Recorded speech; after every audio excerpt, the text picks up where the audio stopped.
À la une ce soir. C'est un moment qui est très émotif, pas facile. Évidemment, la vie, c'est beaucoup les relations avec les personnes. Donc, ce qui est le plus difficile, c'est ça. Dernier chapitre du règne de François Legault. Pour moi, vous serez toujours aussi un mentor et mon premier ministre. Merci pour tout, monsieur le premier ministre. Flambée du prix du pétrole, le litre d'essence autour de 2 $. Les gens sont fâchés à 1,99 $. Et là, quand ça devient 2 $, les gens sont très fâchés de voir ce prix-là. Vraiment, c'est pas facile pour nous. C'est rendu vraiment difficile.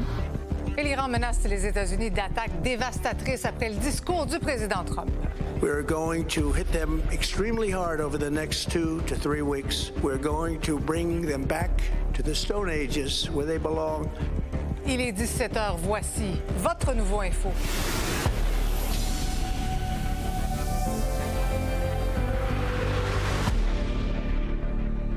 Bonsoir tout le monde, bon jeudi. Alors, la guerre en Iran n'est pas près de se terminer. Le président Trump a annoncé encore 2 à 3 semaines de frappes intenses. Son discours hier soir, donc, n'a pas apaisé les marchés. Et vous l'avez certainement remarqué, hein, le prix de l'essence a encore grimpé. Sabrina, ça n'augure pas très bien l'Iran qui promet des attaques dévastatrices. Ouais, alors, on voit que la guerre est loin d'être terminée, malgré les propos qu'a tenus Donald Trump hier. Je vous donne tous les détails dans un instant. Et Alicia, pendant ce temps, le cours du pétrole était en hausse de 7 ce matin et ça se ressent à la pompe aujourd'hui. Oui, on a dépassé le 2 $ le litre à la pompe aujourd'hui dans la grande région de Montréal. Ça s'était pas vu depuis le déclenchement de la guerre en Ukraine en 2022. Et on l'a vu aussi là en région avec des prix plus autour de 1,70 et 1,88 dépendant de où vous étiez aujourd'hui. Et puis je suis allée me promener un peu à Montréal et j'ai demandé l'aide de quelques collègues en région pour vous faire état de la situation actuelle.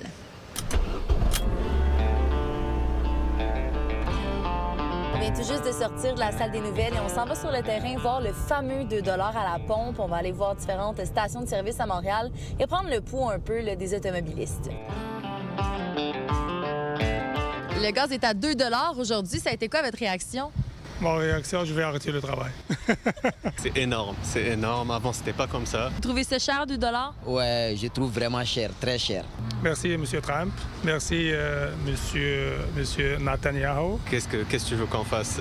On n'a pas le choix, là. On va vivre avec. Avec l'inflation et puis l'augmentation des tout, comme l'alimentation, c'est pas facile pour nous. Donc, vous voyez derrière moi le fameux 2 $ ou plutôt le 1,99,9 $ le litre qui est affiché à la station ici. Le 2 $, là, c'est une barrière psychologique. Donc, c'est ce que les gens sont fâchés à 1,99 $. Et là, quand ça devient 2 $, les gens sont très fâchés de voir ce prix-là. On dirait vraiment que les stations-service ont peur de mettre un 2 $. C'est la barrière que les gens sont pas prêts à franchir en ce moment. Donc, vous pouvez voir ici le site Régie Essence Québec. On peut voir les différents prix qui sont affichés dans les stations de service. Un peu partout au Québec, dans la grande région de Montréal, ce matin, on avait plusieurs stations qui étaient autour de 2 $. J'ai regardé la nouvelle application là, de la Régie de l'énergie pour l'essence et je voyais que proche de chez moi, il y a 2 stations qui sont concurrentes. Il y en avait une à 1,99 et une à 2 $. C'est pas resté très longtemps non plus. C'est pas juste à Montréal que le prix de l'essence est élevé. Ça touche vraiment les automobilistes partout au Québec. Ça a été quoi votre réaction au prix de l'essence aujourd'hui? Bon, on commence à s'habituer. Ça augmente régulièrement, puis ils nous disent que ça va encore augmenter. Fait qu'il n'y a plus rien qui me surprend. Faites le saut. Sérieux, là? Faites le saut. Ça n'a pas de bon sens. Bien là, on a vu 1,87, 88. C'est sûr que c'est cher, mais en même temps, on dirait j'ai 2 piastres dans la tête. Tant qu'on ne sera pas rendu là, ça va être pas si pire. Quand on regarde quand même la tangente du dernier mois, donc on était là, il y a un mois autour de 1,35, 1,40 à certains endroits. C'est un certain répit pour les gens. Et là, malheureusement, on se retrouve là, proche du 2 $, donc une nouvelle barrière psychologique qu'on va probablement refranchir dans les prochaines heures, prochaines semaines. C'est pas souhaitable pour personne. Personne n'aime ça, payer 2 $ son essence. Ça coûte 15 piastres de plus cher qu'avec mon char. Ça n'a pas de crise de sens, là, pour vrai. C'est quand même décourageant, là, parce que étant étudiante, ça rajoute beaucoup d'argent au portefeuille qui baisse. Est-ce que vous avez des trucs ou des astuces peut-être pour les automobilistes? La personne qui a le plus de contrôle, je vous dirais, sur son comportement, c'est la personne qui tient le volant. Je vous donne un exemple. À 120 km/h sur l'autoroute, non seulement on ne respecte pas la loi, si on roule à 100 km/h, on vient sauver à peu près 20 % sur la consommation d'essence. Ça permet souvent de réduire la facture. À Montréal, Alicia Miljour pour Nouveau Info. Je retrouve Sabrina avant de parler de la guerre en Iran. Deux grosses nouvelles quand même qui retiennent l'attention aux États-Unis. La procureure générale limogée et le président américain qui vient d'annoncer de nouveaux tarifs. On avait, semble-t-il, avoir eu une pause en fait des tarifs, mais non, le président américain qui est revenu avec des tarifs aujourd'hui. Ça va toucher les produits pharmaceutiques, mais également les métaux. Sur les produits pharmaceutiques, ça pourrait atteindre jusqu'à 100 %. Le but, en fait, c'est que les usines viennent se réinstaller aux États-Unis. Et là, tu le disais, deux grosses nouvelles. La deuxième onde de choc aujourd'hui, c'est le licenciement, justement, de la procureure générale des États-Unis, Pam Bondi. C'est une amie et une alliée depuis des années de Donald Trump. Il n'aurait pas, en fait, apprécié sa gestion de l'affaire Epstein. Il faut dire quand même que c'est la deuxième haut responsable depuis moins d'un mois à être licenciée par l'administration Trump. La dernière fois, c'était la ministre de la Sécurité intérieure, Kristi Noem. Donc, Pam Bondi, quand même, vous venez de le voir dans un message sur X, a dit qu'elle sera éternellement reconnaissante, en fait, d'avoir eu de la gratitude, en fait, du président américain. Et on va aller jeter un coup d'œil sur la carrière, justement, de Pam Bondi. Première femme à occuper le poste de procureur général de Floride de 2011 à 2019, Pam Bondi s'est concentrée sur la lutte aux opioïdes et le trafic de drogue. Proche alliée de Donald Trump, elle a intégré l'équipe de défense du président américain lors de son premier procès en destitution en 2020. Et elle a aussi contesté l'élection de 2020. Pam Bondi est nommée à la fin de l'année 2024 comme ministre américaine de la Justice. En février dernier, au Congrès, Pam Bondi a défendu la manière dont le ministère de la Justice a traité le dossier Epstein. As we have said multiple times, protection of all victims are protected. You are protected under. Do you want me to answer or do you want to interrupt? Selon le président américain, elle va occuper un nouveau poste dans le secteur privé. C'est le numéro 2 de la justice, Todd Blanche, un ancien avocat personnel de Donald Trump, qui va assurer l'intérim. Sabrina Rivet pour Nouveau Info. You guys have a great day. Thank you. Je vais analyser tout ça avec Yves Boisvert tout à l'heure, mais il faut parler de l'Iran qui a été piqué au vif après le discours à la nation du président Trump. Oui, parce que Donald Trump a dit que, bon, les frappes allaient durer encore de 2 à 3 semaines, mais que ça allait vraiment être très, très, très intense au cours des prochains jours. Et la réponse aux menaces, bien, l'Iran a promis des attaques intenses qui vont mener à la capitulation des États-Unis et d'Israël. Et d'ailleurs, un peu plus tôt aujourd'hui, il y a le président français Emmanuel Macron qui a réagi aujourd'hui en disant que la guerre actuelle, bien, ça ne permet pas nécessairement de régler sur du long terme la question du nucléaire en Iran. On l'écoute. Ça n'est pas une action militaire ciblée, même sur quelques semaines, qui permet de régler dans la durée la question du nucléaire. Et donc derrière, il faut un cadre le plus exigeant possible pour éviter qu'il y ait de nouveaux enrichissements. Il a également dit qu'une opération militaire pour libérer le détroit d'Ormuz serait complètement irréaliste. Marie-Christine. Merci beaucoup, Sabrina. Ces nouvelles fait réagir. Un sujet d'enquête à nous transmettre. Écrivez-moi, voyez mon adresse.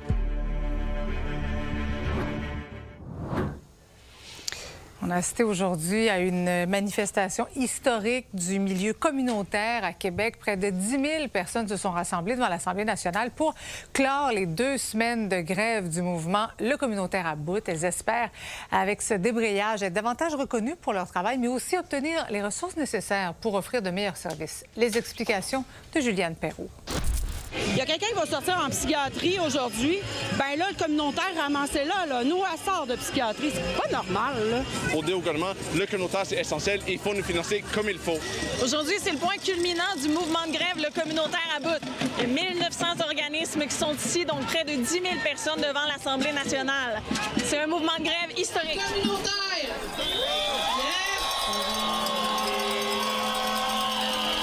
On a bâti cette force-là, que le communautaire n'a jamais eu cette force. Les enjeux, c'est le communautaire qui les a, c'est nous qui les avons. On veut faire bien notre travail, on ne laissera pas personne tomber. Le communautaire a décidé de changer de posture.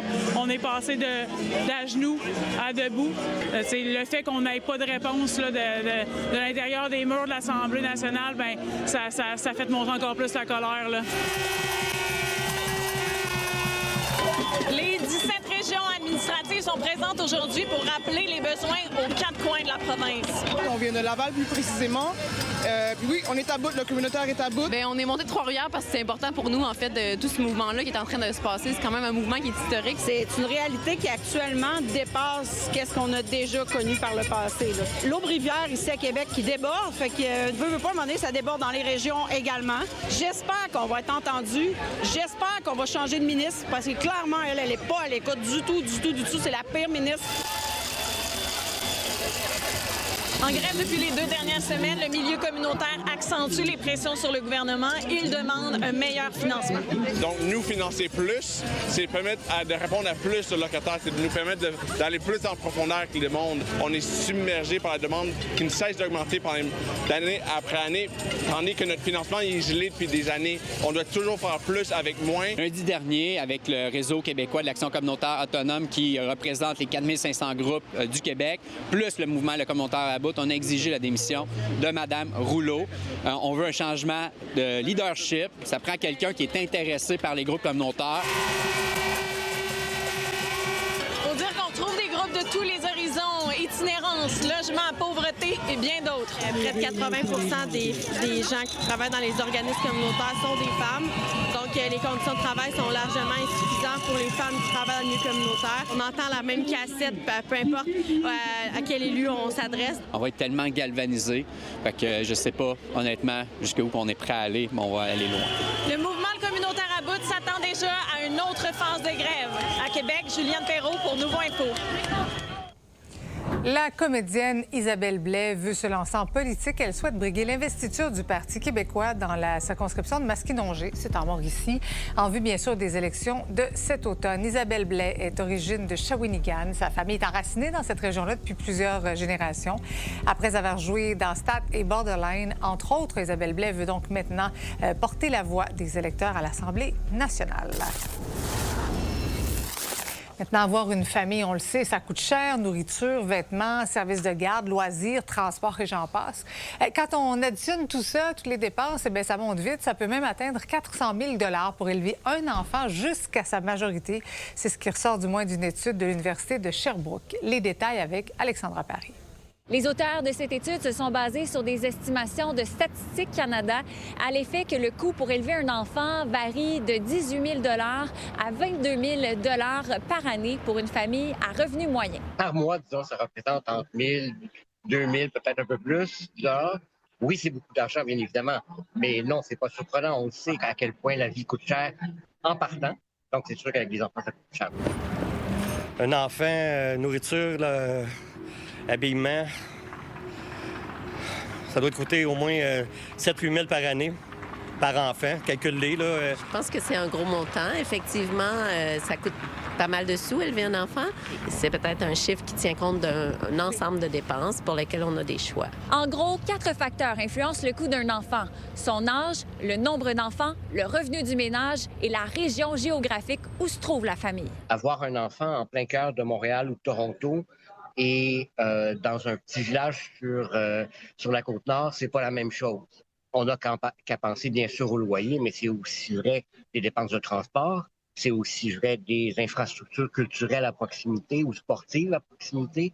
Donc oui, l'aspect géographique est extrêmement important et dans l'étude du centre de recherche, c'est nommé de façon très explicite. Ça me dérange pas vraiment. Là. Tu le payes un petit peu par petit peu, là. Mais je pense pas non plus que j'aurais comme 5 enfants. Là. Je pense que j'en aurais comme 2 ou 1. Là, fait. Ouais, moi aussi, 400 000, ça a l'air bien. Le vrai saut, plan strictement économique, donc à la fois pour les familles, mais pour l'ensemble de la société, c'est le premier enfant. C'est vraiment le premier enfant qui fait toute la différence. Après ça, pas qu'on s'en fout, bien sûr, mais la roue est enclenchée, les programmes existent. On le sait, au Québec, on est des champions du monde quasiment avec nos CPE, avec nos crédits d'impôt aux familles, ce genre de programmes qui changent tout, mais littéralement tout pour les familles et qui leur permettent d'avoir un fardeau purement financier beaucoup moindre. Ben moi, je veux pas d'enfant, là, fait que... Est-ce que c'est une question d'argent?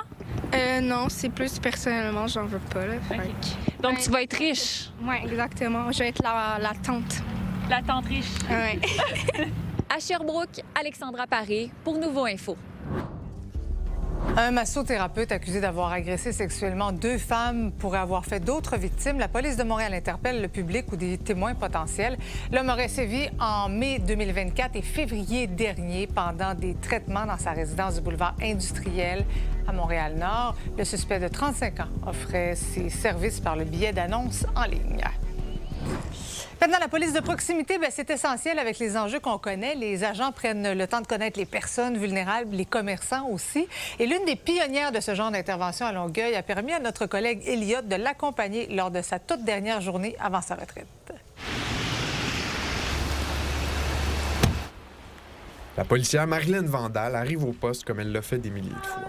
Mais aujourd'hui, c'est pas une journée comme les autres. C'est sa dernière. Comment ça va? Ça va, toi?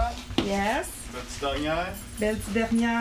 Marilyn fait partie des policières qui ont démarré le projet Réseau ici à Longueuil en 2021. Réseau, c'est un acronyme pour Réseau d'entraide sociale et organisationnelle. C'est un modèle de police de concertation. Et ça veut dire qu'on envoie sur le terrain des policiers qui répondent pas seulement aux appels 911, mais qui prennent le temps d'être présents avant que ça aille mal. La majorité des appels au 911 n'ont rien à voir avec un crime. Par exemple, à Longueuil, près de 2 appels sur 3 ne sont pas reliés à une infraction criminelle. Alors l'idée, c'était d'être là avant que ça dérape. Pour sa dernière journée, Marilyn a décidé de faire ce qu'elle connaît le mieux, aller sur le terrain. Moi, ça commence ici, mon secteur, là. Fait que tout ce qui est à droite, c'était à moi, ça le sera plus. Ici, Marilyn connaît tout le monde et tout le monde la connaît. Hey! Ça va, toi? Pour plusieurs commerçants, la police réseau, c'est pas juste quelqu'un qui débarque quand ça va mal. C'est quelqu'un qui passe, qui jase, qui observe. C'est quelqu'un qui comprend le quartier. Ça change quoi d'avoir une présence policière? Ah, ça a changé bien des affaires. C'était pas facile, c'est au début dans le centre d'achat, mais au moins, tu as tout réglé ça. Eux autres vont avoir de la place en arrière. Est-ce que vous savez qu'ici, là, le téléphone ne peut pas appeler 911? Parce qu'il appelait trop souvent? Il appelait trop souvent. Ah ouais. Pensez-y. Un endroit que Marilyn connaît particulièrement bien, c'est la maison de chambre chez Lise. Ici, la présence d'une policière réseau fait une vraie différence. Avant le programme réseau, c'était quoi la dynamique avec les policiers? Moi, j'appelais la police comme pratiquement tous les jours. Là, puis les policiers, quand ils arrivaient ici, c'était des insultes. Il y en a beaucoup ici qui ont des dossiers judiciaires puis qui n'ont pas nécessairement un bon lien avec la police. Mais maintenant, la police vient puis on n'est plus là-dedans, mais plus pantoute. Là. On peut pas revenir en arrière, là, ça, c'est sûr. Ouais. C'est épuisant d'être tout le temps dans le besoin de l'autre puis dans l'écoute. C'est pas juste de l'écoute, le fun. Là. Non. C'est la misère humaine, c'est mes personnes âgées qui ont demandé l'aide médicale à mourir, qui m'en parlent à moi. T'es pas juste policière? Non. Non, je suis pas juste policière.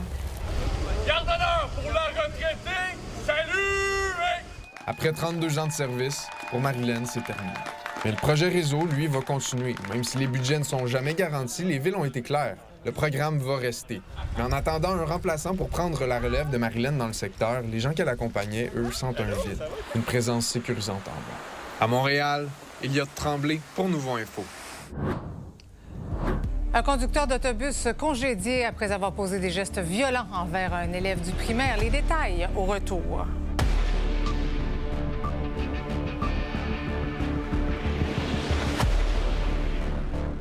À Sherbrooke, Maxime à Trois-Rivières, mais je vais commencer tout de suite avec toi, Étienne, à Saguenay.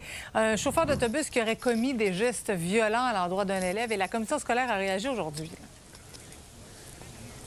Oui, l'homme a été congédié, en fait, il faut le mentionner, après avoir agrippé un jeune, puis après l'avoir amené à l'avant de l'autobus, un conducteur d'autobus scolaire employé par Autobus Néron à Roberval, il faut le mentionner. C'était un remplaçant, c'était pas le conducteur habituel. Le CSS du Pays des Bleuets qui a réagi par communiqué en mentionnant que les gestes étaient graves et intolérables. Et c'est la raison pour laquelle, en fait, la personne a été justement congédiée. Un message du Centre des services scolaires a été transmis aux parents et dans lequel on mentionne là, que le chauffeur était le conducteur de l'autobus numéro 95. L'école qui mentionne, le Centre des services scolaires qui mentionne « Nous tenons à vous assurer que nous avons immédiatement pris acte en respectant Autobus Néron à ce sujet. Nous avons reçu la confirmation que ce chauffeur ne conduira plus ce véhicule transportant des élèves de notre centre de services scolaires. » Il faut le mentionner, un événement qui s'est produit le 26 mars dernier. Il transportait des jeunes de l'école primaire Notre-Dame et Benoît Duhamel. Alors, un événement qui a retenu beaucoup l'attention aujourd'hui et le Centre des services scolaires qui finit par réagir. Les parents ont été informés et finalement, on va pouvoir suivre la suite de l'histoire dans les prochains jours. Merci beaucoup. Maxime, maintenant, Bécancour, une garderie privée pourrait devoir fermer le 31 mai prochain en raison d'un manque de soutien financier. Bon, l'augmentation du loyer, la hausse du coût de la vie sont pas mal les principales raisons qui pourraient faire que 50 enfants n'auront plus de garderie d'ici 2 mois. La propriétaire de la garderie Les Petits Bonsaï se bat depuis plusieurs années pour que sa garderie non subventionnée converse à une garderie subventionnée par le gouvernement, ce qui apporterait des tarifs fixes pour les parents, mais aussi certains avantages sociaux pour les intervenants. Cependant, aucune de leurs demandes n'a jamais fonctionné. Plusieurs parents étaient sous le choc d'apprendre que cette garderie pouvait fermer d'ici quelques mois. Une pétition a donc été mise en ligne ce matin dans le but de sauver l'établissement. Une vague d'amour auquel la propriétaire ne s'attendait pas du tout. J'avais pas pris une décision finale, mais je m'étais dit, bon, mais je jette les gants et il se passera plus rien. Puis je m'attendais pas du tout à tout ça. Fait que, oui, tout cet amour-là, c'est vrai. Puis il y en a encore aujourd'hui. Là, je t'émotive. Il y en a encore beaucoup aujourd'hui, puis je les remercie. On a déjà plus d'une centaine de signatures. On a d'autres actions qui s'en viennent, mais on est vraiment derrière Julie et toute l'équipe de l'Académie pour qu'on puisse sauver notre belle garderie. À la suite de cette annonce, la propriétaire de l'Académie a été rencontrée par le maire de Bécancour, Pascal Blondin, et par le député de Nicolet-Bécancour, Donald Martel, dans le but de trouver une solution. Et ce qui ressort de ces discussions, ce serait d'avoir le cachet des places subventionnées d'une autre garderie qui est en construction à Bécancour, au moins à court terme, pour permettre à cette garderie de rester ouverte jusqu'en décembre. On va leur souhaiter merci beaucoup. Maintenant, Marc-Antoine, la fête de Pâques, c'est toujours populaire, on le sait, pour le chocolat, mais est-ce qu'elle a encore un sens religieux? Oui, bien, Marie-Christine, pour certains, Pâques, c'est seulement une longue fin de semaine où on mange justement du chocolat, mais pour d'autres, c'est l'occasion de se recueillir. Et selon l'archidiocèse de Sherbrooke, eh bien, la fête de Pâques, qui est une des plus importantes et des plus anciennes fêtes du christianisme, est encore bien populaire. À Sherbrooke, ce sont des centaines de personnes qui se rassemblent à la basilique cathédrale Saint-Michel pendant toute la fin de semaine aux différentes célébrations. Et parmi les usagers de l'Église, il y a une forte proportion des fidèles qui sont issus de l'immigration. On nous dit aussi qu'il y a de plus en plus de jeunes adultes qui sont présents sur les bancs d'église. D'ailleurs, ce samedi, c'est la Vigile pascale où des milliers de nouveaux fidèles sont baptisés à travers le monde. Dans le diocèse de Sherbrooke, on parle de 20 jeunes adultes qui se feront baptiser. Et je vous laisse entendre des personnes qu'on a rencontrées aujourd'hui. Pour la plupart, c'est vraiment une journée où on se rencontre Pâques. Pâques, c'est plus comme c'était. Est-ce que vous célébrez encore Pâques, vous? Oui et non. C'est une occasion de plus pour se réunir en famille, finalement. Tout a bien changé. Ça fait que Pâques, moi, je trouve personnellement, c'est devenu trop commercial. On va voir la famille, on va souper, on va dîner, souper traditionnel, mais pas plus que ça. Les brunchs en famille, ça ressemble à ça, là. Pas de chasse au coco, non? Non, malheureusement, c'est fini ces beaux matins-là. Au niveau de la religion, non, pas du tout. C'est plus un événement pour se rencontrer? Oui, c'est plus pour le social, pour rencontrer la famille. Merci beaucoup, Marc-Antoine. Joyeuse Pâques à toi. Joyeuse Pâques. Le président Trump monte la porte à Pam Bondi après de nombreuses critiques sur sa gestion des dossiers Epstein. Les commentaires de Yves Boisvert. Tendance à la hausse, de plus en plus d'hommes décident de rester à la maison dans les premières semaines de vie de leur enfant. Et c'est ce dimanche que sera lancée la toute nouvelle saison de Survivor Québec. On reçoit Patrice Bélanger en entrevue. Mais d'abord, c'était la dernière journée de François Legault à l'Assemblée nationale en tant que premier ministre. Une journée quand même forte en émotion pour M. Legault, mais aussi pour les députés et ministres caquistes qui l'ont côtoyé, pour ses adversaires politiques aussi. Je retrouve tout de suite Jean-François parce que Jean-François, c'est une journée aussi spéciale pour vous, les journalistes qui couvrent la politique à Québec. Voilà, il a eu la chance de rencontrer les élus de la CAQ au cours des derniers jours, également les employés. Maintenant, ce matin, c'était au tour des journalistes. Il y en a plusieurs qui couvrent les activités de François Legault depuis quand même plusieurs années. Donc, c'était assez spécial. Il a décidé donc de venir nous parler, de nous serrer la main avant de se rendre donc à la période de questions aujourd'hui. Il est passé sur cette passerelle où on l'a vu souvent au cours des dernières années, là, qui mène de son bureau à l'Assemblée nationale. Il est rendu à l'Assemblée nationale, bien là, ça a été les hommages. Bien entendu, d'abord du côté des membres du gouvernement de la CAQ, Simon Jolin Barrette, là, qui a été quand même très touchant dans son hommage au premier ministre. À quelques reprises, d'ailleurs, il avait de la difficulté à livrer son discours à cause de l'émotion. On peut écouter un extrait suivi de ce que M. Legault a laissé comme dernier message aux Québécois. Vous aurez été une figure rassurante dans les moments difficiles, un modèle de vaillance et de loyauté. Pour moi, vous serez toujours aussi un mentor et mon premier ministre. Cela aurait été un véritable privilège de servir à vos côtés pour la nation québécoise. Sachez que vous aurez toujours en moi un allié pour continuer à défendre vos idéaux. Il ne faut pas que le cynisme remplace l'espoir. Chaque personne ici a la responsabilité de donner de l'espoir. Donner de l'espoir aux prochaines générations, croire en l'avenir, croire en l'humain, croire en nous. Merci tout le monde. Bravo.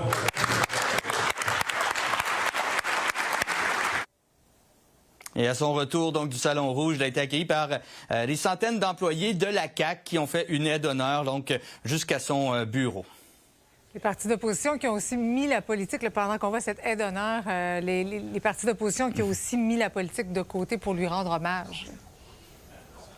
Voilà, donc c'était de mise pour l'honorer, notamment pour avoir lancé cette troisième voie, aussi pour son travail pendant la pandémie. Il n'y a pas Saint-Pierre Plamondon qui a écorché un petit peu le premier ministre en disant qu'il n'avait peut-être pas fait les gains qu'il voulait du côté d'Ottawa, mais en règle générale, c'était un moment pour honorer également le premier ministre. Il a fondé la coalition Avenir Québec et malgré des années pas toujours faciles au début, il a persévéré et pas une fois, mais 2 fois, il a remporté des gouvernements majoritaires à notre grande dame. La politique, c'est loin d'être un long fleuve tranquille. Ça demande des sacrifices personnels. Tout le monde le reconnaît ici. C'est exigeant, c'est ingrat, c'est imprévisible. Et pourtant, vous avez choisi d'y consacrer une grande partie de votre vie. Le premier ministre du Québec, François Legault, aime profondément le Québec. Et si on a à résumer, c'est ça qui me vient à l'esprit. Tout le reste découle de ça. Il aime profondément les Québécois. François Legault va aussi être honoré par les militants de la CAQ le 12 avril lorsqu'il laissera la place à son ou sa prochaine chef. Également, bien aussi, il restera député jusqu'à la fin de son mandat pour représenter les gens de l'Assomption. Bien sûr. Merci beaucoup, Jean-François. Maintenant, je parle de la députée européenne Rima Hassan, qui a été placée en garde à vue à Paris. La juriste franco-palestinienne de 33 ans est accusée d'avoir fait l'apologie du terrorisme dans une publication sur les réseaux sociaux. Une référence à l'un des auteurs de l'attentat contre l'aéroport de Tel Aviv en 1972 sera en cause. Quelques grammes de drogue ont été retrouvés dans son sac au moment de son arrestation. Il y a 2 semaines, le gouvernement canadien a suspendu le visa de Rima Hassan, l'empêchant de donner ses conférences aux universités Concordia et McGill.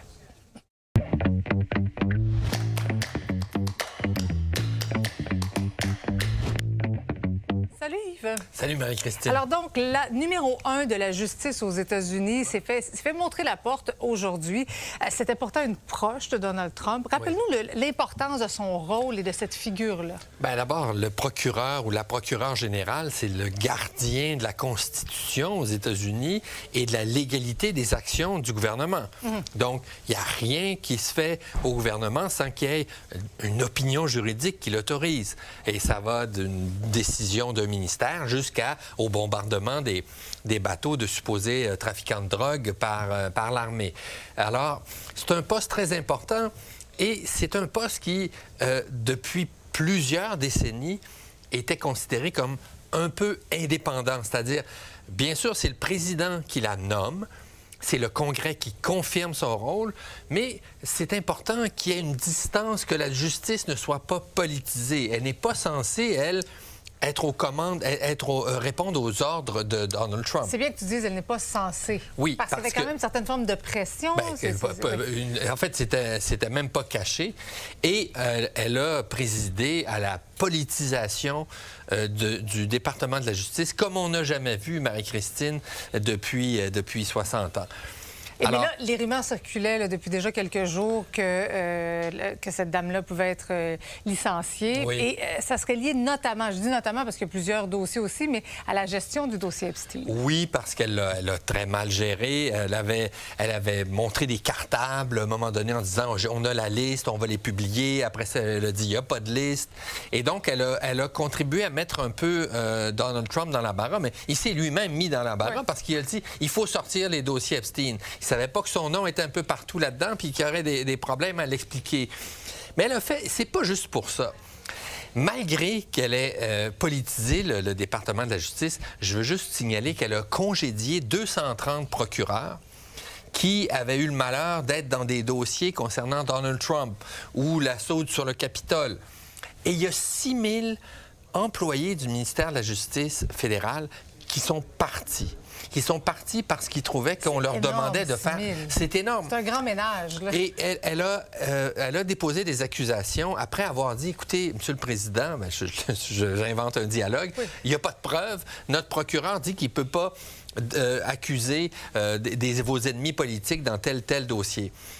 Et là, on a vu, parce qu'il a fait une erreur, il a fait un post privé qui est devenu public, où il dit il faut accuser l'ancien directeur du FBI, la procureure de New York. Elle a obéi à ça, exact. Mais elle n'a pas obéi assez. Et c'est ça qu'il lui reproche. Il veut qu'il y ait d'autres ennemis politiques qui soient accusés de crimes, même si la preuve est insuffisante. Alors qu'elle lui était fidèle depuis les tout débuts. Exactement. Alors, je te dis que si elle, ce n'était pas assez, ce qui va suivre va être vraiment inquiétant, Marie-Christine. Oui, les noms qui circulent pour l'instant, c'est Tom Blanche. Oui, un ancien avocat personnel du président. Merci, Yves. Bon week-end. Joyeuse Pâques. Toi aussi. Merci. La firme de sécurité Garda World vient de décrocher un contrat de près d'1 milliard de dollars avec le gouvernement américain pour une nouvelle prison de migrants en Arizona. Une filiale de l'entreprise fondée au Québec en 1995 doit gérer et rénover l'entrepôt commercial qui sert de centre de détention à l'ICE au nord-ouest de Phoenix. Après les travaux, il pourra accueillir jusqu'à 1500 personnes en attente d'expulsion.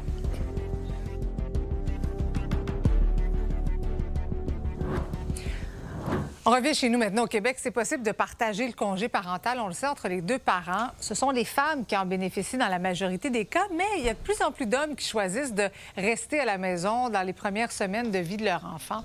Un progrès que constatent de nombreux organismes. Reportage, Lila Mouche. Depuis 2006, il y a une augmentation constante de la proportion de pères qui profitent des prestations de congé de paternité et de congé parental. Le congé de paternité au Québec aurait toujours la cote. Alors en 2026, il fait ses 20 ans. Et on parle du Québec comme un leader du congé de paternité, alors pas au même titre, mais proche des pays comme la Suède, la Norvège ou encore la Corée du Sud. Alors quand on se compare avec l'Amérique du Nord, on se dit ça y est, on est rendu au bout. Mais quand on se compare avec ailleurs dans le monde, on voit qu'on peut encore aller plus loin. En moyenne, les pays de l'OCDE offrent 10 semaines de congé de paternité comparativement à 5 semaines au Québec. À ce jour, le Québec demeure la seule province d'Amérique du Nord à offrir un congé de paternité. Alors là, on constate aussi qu'il y a 53% des pères qui utilisent le régime. Donc on est dans une société où il est de plus en plus normal pour les pères de prendre soin de leur enfant dans les premières semaines de sa vie. En 2021, un incitatif de partage des prestations parentales a été instauré. La mère garde ses 18 semaines de congé, le père 5 semaines de congé, mais dans le panier de 32 semaines de congé parental, si les deux parents prennent au moins 8 semaines chacun, le couple recevra 4 semaines additionnelles à utiliser librement. Si vous regardez juste autour de vous, on se dit, ben oui, ben moi j'ai un congé de maternité d'1 an. C'est pas ça, c'est un congé de parentalité d'1 an. Comme maman, il faut se remettre évidemment physiologiquement de la grossesse, il y a l'allaitement, il y a plein de choses. Mais le fait que le père crée un lien avec son enfant seul va changer son implication pour le reste de la vie. On est rendu à 44% des couples qui choisissent de se partager les prestations. Suite à ces bonifications, là, on est en mesure de dire aujourd'hui que les résultats sont vraiment très bons, c'est-à-dire en termes de congés partageables. Les papas prennent leurs congés. On voit ce changement-là, on voit ce changement de culture qui s'opère, non seulement au sein des couples, mais aussi au sein des employeurs. Alors, si le congé parental reste très féminin, si on veut contrer l'inégalité entre les hommes et les femmes, faudrait-il en donner davantage aux hommes? Est-ce qu'on peut faire encore plus? La réponse, c'est oui, mais pour l'instant, on a bonifié ce modèle-là en 2020, puis on va continuer de valoriser ce modèle-là, puis de valoriser surtout ce changement de culture qui s'opère là, depuis quelques années. Moi, je me considère très chanceux d'avoir pu avoir autant de temps avec mes enfants. Tu sais, maintenant, je suis rendu papa à la maison. Oui, je travaille de la maison pour la Fondation Maison Oxygène. J'ai même une petite entreprise que je peux gérer de la maison. Mais depuis la naissance de mon 7e enfant, c'est moi qui est là 7 jours sur 7 avec lui, tous les jours. Et puis, c'est ma femme qui est retournée sur le marché du travail. Est-ce qu'on devrait l'augmenter? Je crois que ce qu'il faut se demander, c'est qu'est-ce qu'on veut comme société. Encore là, on veut des pères présents. Alors, nécessairement, je crois qu'une augmentation va favoriser la présence des pères dans le giron de la famille. Des études indiquent que les enfants dont les parents s'impliquent activement dans les responsabilités familiales présenteraient moins de problèmes de comportement et réussiraient mieux à l'école. À Montréal, Lila Mouche pour Nouveau Info. J'ai reçu mon retour d'impôt. Chaque année, je me demande un petit peu c'est quoi la meilleure façon de maximiser ce montant-là. J'ai posé des questions à Vincent Genet, qui est conseiller en sécurité financière chez Sun Life, puis évidemment, la réponse va vraiment varier selon notre type de profil financier. Il y a certaines personnes qui vont décider, par exemple, de rembourser leurs dettes. Il y en a d'autres qui vont opter pour le plaisir, puis il y en a d'autres qui vont opter un petit peu pour les deux. Il y a plusieurs outils fiscaux auxquels on ne pense pas nécessairement pour faire grossir notre taux d'impôt. Pour tous nos conseils sur la saison des impôts, vous pouvez scanner le code QR. Si vous vivez de paye en paye, vous pourriez décider, par exemple, de vous constituer un fonds d'urgence pour les imprévus du quotidien avec votre remboursement d'impôts ou de rembourser des dettes avec un taux d'intérêt élevé. Une autre option logique, bien évidemment, c'est de mettre cet argent-là dans un compte comme un REER, un CELI ou un CELIAP. Il y a 3 questions qu'on peut se poser pour nous aider à choisir quel compte on doit prioriser. On peut se demander, on est à quelle étape de la vie, c'est quoi notre revenu imposable actuel et celui projeté dans le futur et pourquoi on épargne. Si vous vous demandez, vous allez recevoir quand votre remboursement d'impôt, bien c'est environ 14 jours ouvrables pour les 2 paliers de gouvernement si vous avez transmis votre déclaration de revenus par Internet. Pendant que les Canadiens luttent toujours pour une place en série, la victoire est à la deuxième équipe de la LPHF à se qualifier. Les détails un peu plus tard.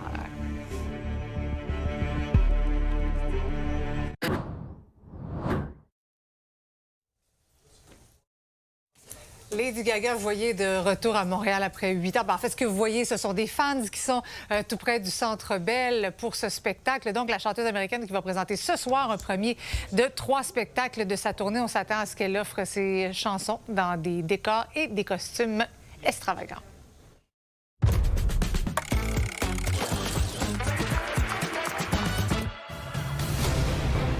Bienvenue à Survivor Québec!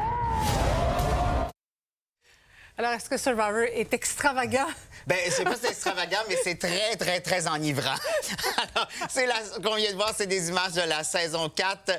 Et qui de mieux pour en jaser que Patrice Survivor Québec Bélanger qui est avec nous.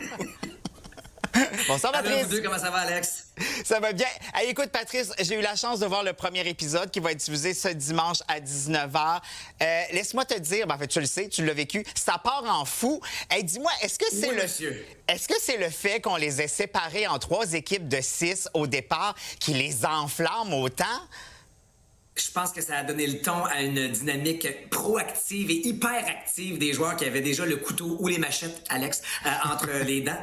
Parce qu'effectivement, quand tu as des petites tribus de 6 joueurs, tu peux pas te cacher. Si tu commences une saison, une tribu de 10, tu peux peut-être te fondre en milieu de peloton, pas être trop dominant, ni être trop poche, éviter d'être une cible dans un cas ou dans l'autre. Là, à 6 joueurs, il y a Rémi qui va vous le dire en tout début d'émission.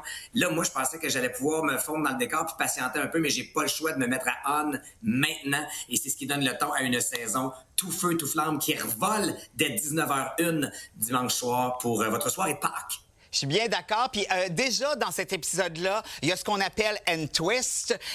Une très bonne twist, d'ailleurs. Est-ce qu'il va en avoir plusieurs comme ça tout au long de la saison? On n'a pas le choix, Alex, parce que, évidemment, 18 joueurs, 40 jours à faire, plus d'une vingtaine de conseils. Ça veut dire qu'il y a des conseils où j'annoncerai aux joueurs que ce soir, on fait les choses différemment. Et je leur annonce que le joueur ou la joueuse pour qui ils auront accumulé le plus de votes ira peut-être sur une île supplémentaire pour passer un certain laps de temps, peut-être dans la tribu adverse, peut-être être en mode pause avant de réattaquer et revenir dans le jeu s'il se passe tel ou tel événement. C'est ça, Survivor Québec. C'est de savoir s'adapter, c'est de savoir vivre avec les imprévus et les surprise. Et bien sûr, il y en a un paquet tout au long de la saison. Sinon, ça serait plate, Alex, tu le sais. Hey, moi, je suis bien d'accord. C'est ça qui nous fait plaisir comme téléspectateurs. Et dis-moi, cette année, vous vous êtes installé au Panama. Est-ce que pour toi et l'équipe, ça a changé beaucoup de choses? Bien, étonnamment, on pensait pas que ça se pouvait faire plus chaud qu'aux Philippines, mais on est plus proche du soleil, semble-t-il. Donc, les rayons UV étaient d'autant plus violents et frappants. Mais c'est surtout les marées qui ont fait une grosse différence. Les marées sont plus vigoureuses et coriaces pour les joueurs, d'abord pour l'équipe. Lorsqu'on installait nos épreuves aquatiques et marines dans ces vagues très coriaces, très violentes, j'ai envie de dire. Mais pour les joueurs qui s'y déplacent, qui doivent plonger, la marée montait tellement rapidement ou descendait tellement rapidement que lorsque les objets étaient installés à 6 ou 8 pieds d'eau de profondeur, bien là, ça peut devenir 8 à 10 pieds d'eau de profondeur ou plus d'eau pantoute. Et là, au lieu de nager jusqu'à une cage, bien, vous allez devoir courir jusqu'à une cage. Mais tout ça, bien sûr, toujours sous la supervision de notre médecin pour leur santé, de notre psychologue pour leur santé mentale et de toute une équipe chapeautant, bien sûr, la sécurité de nos joueurs, les sauveteurs au niveau des étendues d'eau et tout, pour s'assurer qu'ils soient en pleine sécurité. Merci beaucoup, Patrice. Andréane, Yannick, bonsoir. Bonsoir. Alors, le CH enquête d'une 7e victoire de suite.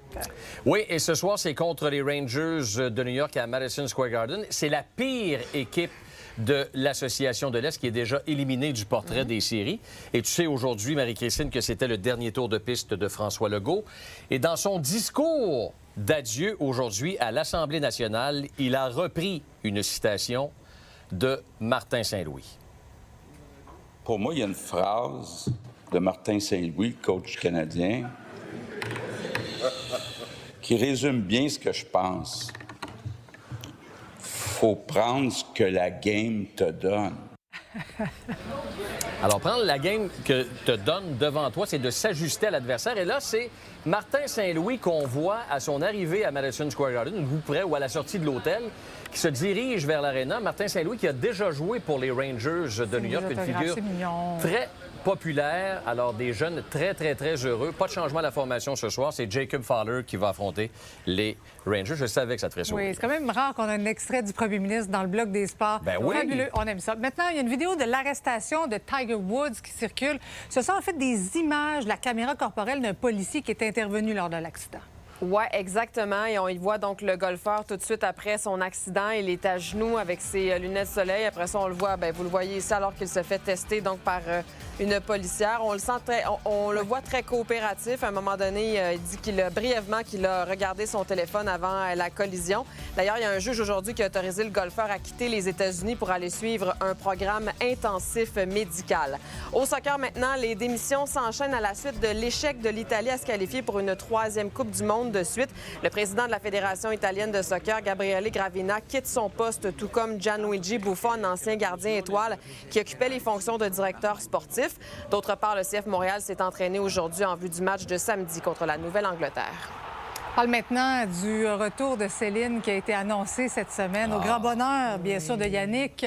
Et un retour qui a eu des échos jusque sur les terrains de tennis de Nîmes. Oui, parce qu'il y a un tournoi qui commence en fin de semaine. Ça lance le tournoi sur terre battue. Et écoute bien Félix Auger-Aliassime. Tes danses, d'autres dansent des heures. J'irai chercher ton âme dans les froids, dans les flammes. Je te jetterai des sorts pour que tu m'aimes encore. Bon, Yannick, je pense qu'il va falloir que tu lui donnes des cours de chant. Quand même, il est très bon. Oui, il y avait quand même, la note. Oui, mais non. On rappelle que c'est un joueur de tennis. Oui, hein? non, c'est vrai. On veut qu'il fasse des performances au tennis, pas en chanson. Mais juste écouter cette chanson-là. Oui. Tu veux pas pousser la note un peu, Yannick, toi? Ben, j'irai chercher ton cœur si tu l'emportes ailleurs. Même si dans tes danses, d'autres dansent tes heures. C'est parfait, on aime ça. Bon week-end. Bye-bye. L'équipe d'Artemis 2 a presque complété sa première journée dans l'espace. La capsule est en haute orbite autour de la Terre. Après son lancement réussi hier soir depuis Cap Canaveral en Floride, quelques ajustements ont été nécessaires, notamment parce qu'il fait froid dans l'habitacle. Les 4 astronautes, dont le Canadien Jeremy Hansen, se préparent maintenant à manœuvrer pour se propulser vers la Lune. Ils sont à vérifier les systèmes à bord de la capsule Orion en prévision de leur voyage de 4 jours. Bonsoir, Michel. Allô, Marie-Christine. Alors, ce soir, les débatteurs vont s'intéresser au legs de François Legault. François Legault qui, aujourd'hui, a fait ses adieux à l'Assemblée nationale en tant que premier ministre, avec un long discours. Il est revenu un peu sur ses accomplissements, à quel point l'éducation était une de ses priorités. C'était beau à voir, quand Oui, même, c'était beau à voir. hommages, oui. Ça a été quand même hautement émotif, plein d'émotions, touchant. Ses partisans, bien sûr, saluent ses mandats et les oppositions sont un peu plus critiques. Ce soir, en fait, aux débatteurs, on vous demande à vous, est-ce que vous êtes satisfait du legs de François Legault? Ce sera la question du débat. Commentez là-dessus. On fait ça avec Victor Jacintève, Déborah et Meeker ce soir à 22h30. Bonne émission, Merci mon cher. beaucoup. Bon brunch Joyeuse de Pâques en Pâques, fin de semaine. Tu vas manger des petits cocos, toi? Ça commence ce soir. Oui, avec c'est l'équipe. sûr. Je vais aller réserver quelque chose. Bye-bye, bonne Bye-bye, soirée. à lundi. Excellente soirée.